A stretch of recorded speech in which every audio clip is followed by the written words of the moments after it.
নমস্কার বন্ধুরা, সঙ্গীতার life cycle চ্যানেলে আপনাদের সকলকেই আরও একবার স্বাগত। আজকের রেসিপি ভীষণ সহজ, অত্যন্ত ডেলিশিয়াস এবং বাচ্চাদের খুবই পছন্দ হবে। আজকের রেসিপি বাচ্চাদের টিফিন বক্সের জন্য একদম পারফেক্ট। এটা টেস্টি আবার হেলদিও। আশা করছি আজকের রেসিপিটি আপনাদের প্রত্যেকেরই পছন্দ হবে। রেসিপি পছন্দ হলে লাইক, শেয়ার ও কমেন্টের সঙ্গে সঙ্গে আমার চ্যানেলে যদি আপনারা নতুন হন তাহলে চ্যানেলটিকে সাবস্ক্রাইব করে আমার পাশে থাকুন। তো চলুন ঝটপট আজকের রেসিপি শুরু করে ফেলি। প্রথমেই একটি বাটির মধ্যে 4 চামচ সুজি নিয়ে নেব। এখানে 4 চামচ সুজি নিয়েছি, তার এগেনস্টে নিয়েছি 2 চামচ ময়দা। শুকনোই এই দুটোকে খুব ভালো করে মিশিয়ে নেব। এবার এখানে সামান্য একটুখানি লবণ আর 2 চামচ চিনি মিশিয়ে নেব। চিনিটা অল্পই দিয়েছি আর গোটা চিনি দিয়েছি, মানে চিনিটা পিষে নেইনি, কিন্তু আপনারা চাইলে চিনিটাকে পিষেও নিতে পারেন। আবার সবগুলোকে খুব ভালো করে মিশিয়ে নেব। এবার এই মিশ্রণের মধ্যে 2 টেবিল চামচ টক দই দিয়ে দেব। খুব ভালো করে আবার মিশিয়ে নেব এবং মেশানোর সময় এখানে অল্প অল্প করে দুধ দেব। এখানে 1/4 কাপ দুধ নিয়েছি। যতটা প্রয়োজন হবে ততটাই কিন্তু প্রথমে দেব। খুব বেশি দুধ একবারে ঢেলে দেবেন না। এবার সবগুলোকে খুব ভালো করে মিশিয়ে নেব। মেশানোর সময় দেখতে হবে এর ভেতরে যেন কোনো দলা বা লাম্পস না থাকে। ভালোভাবে মিশিয়ে নিয়ে এবার 10 থেকে 15 মিনিট এটাকে ঢেকে রেখে দিতে হবে। এটাকে ঢেকে রেখে দেওয়ার কারণ সুজিটা ফুলে উঠবে আর এর মধ্যে যে চিনিটা দিয়েছি সেটাও গলে যাবে।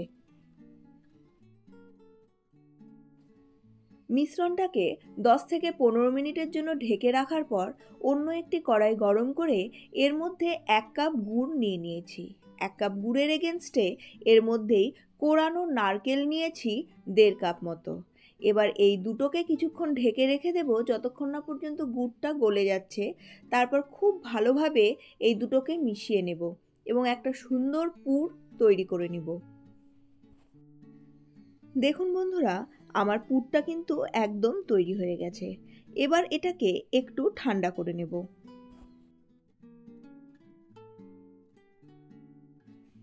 পনেরো মিনিট হয়ে গেছে, ঢাকনাটা সরিয়ে নিয়েছি। দেখুন মিশ্রণটা আগের তুলনায় কিন্তু অনেকটা ঘনও হয়ে গেছে।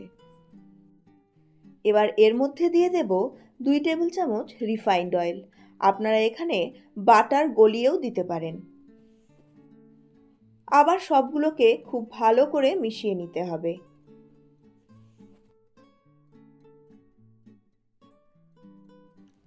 ভালোভাবে ফেটিয়ে নেওয়ার পরে এবার এর মধ্যে দিয়ে দেব 1 টেবিল চামচ বেকিং পাউডার আর সামান্য একটুখানি বেকিং সোডা। এরপর সবগুলোকে আবার খুব ভালো করে মিশিয়ে নেব।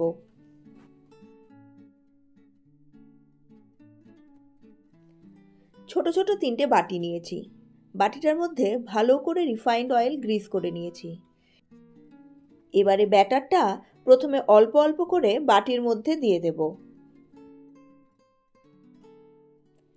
এরপর এই ব্যাটারের ওপর দিয়ে খেজুরের গুড় আর নারকেলের যে পুরটা বানিয়ে রেখেছিলাম সেটা দিয়ে দেব। পুরটা দেওয়ার পরে আবার ওপর দিয়ে কিছুটা পরিমাণ ব্যাটার দিয়ে দেব। খেয়াল রাখতে হবে যাতে এই পুরটা ব্যাটার দিয়ে সম্পূর্ণ ঢেকে যায়, আবার ব্যাটারটা যেন বাটি প্রথমেই ভর্তি না হয়ে যায়। কারণ যখনই এটাকে বেক করতে বসাবো তাহলে তখনই কিন্তু এটা বাটি উপচে পড়ে যাবে। তাই এটাকে বাটির হাফ থেকে সামান্য একটু বেশি অবধি ভর্তি করবেন। ঠিক যেভাবে আমি দেখাচ্ছি সেই রকম যদি সামান্য একটু ওপরে ফাঁকা রেখে দেন তাহলে দেখবেন এর শেপগুলো হয় খুবই সুন্দর। আপনারা এখানে ছোট ছোট বাটির বদলে গ্লাস ব্যবহার করতে পারেন কিংবা একটা বড় বাটির মধ্যে একসঙ্গেও বানাতে পারেন। আমি সবটা বাটি তৈরি করার পরে ওপর থেকে এটাকে আরও একটু সাজিয়ে দিচ্ছি। আমি এখানে ওপর দিয়ে সামান্য কিছু কিশমিশ দিয়ে দিচ্ছি। এটা সম্পূর্ণ অপশনাল, আপনারা চাইলে স্কিপও করতে পারেন। তবে এইভাবে করলে পরে এটা দেখতে ভালো লাগে, যেটা বাচ্চাদের খুব পছন্দ হবে।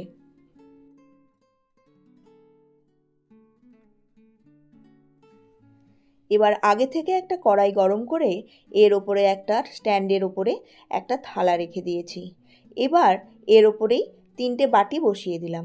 ঢেকে রেখে দেব 5 মিনিট, খুব হাই ফ্লেমে। তারপরে গ্যাসের ফ্লেমটা কমিয়ে একদম লোতে আরও 30 থেকে 35 মিনিট এটাকে বেক করে নেব। 30 থেকে 35 মিনিট হয়ে গেছে। দেখুন এটা কত সুন্দরভাবে বেক হয়েছে। এবার যেভাবে আমরা কেকটাকে ভালো করে চেক করে নিই, সেই রকমই একটা স্টিকের সাহায্যে দেখে নেব এটা ভেতর পর্যন্ত ভালো রকমভাবে বেক হয়েছে নাকি। দেখুন এটা একদম পারফেক্ট বেক হয়ে গেছে। এবার গ্যাসের ফ্লেমটা অফ করে ঢেকে এটাকে কিছুটা ঠান্ডা করে নেব। আমার আজকের রেসিপি কমপ্লিট। এটা ঠান্ডাও হয়ে গেছে। এখন চলুন এটাকে আনমোল্ড করে আপনাদেরকে দেখাই। দেখুন এটা আনমোল্ড করাও কতটা সহজ। সাইড থেকে একটা চাকুর সাহায্যে একটু শুধু কেটে নিয়েছি। দেখুন কত সহজে এটা বেরিয়ে চলে এসেছে। এবার একটা আপনাদেরকে কেটে দেখাই। দেখুন এর ভেতরটা কতটা ফ্লাফি হয়েছে। আশা করছি আমার আজকের রেসিপি আপনাদের পছন্দ হয়েছে।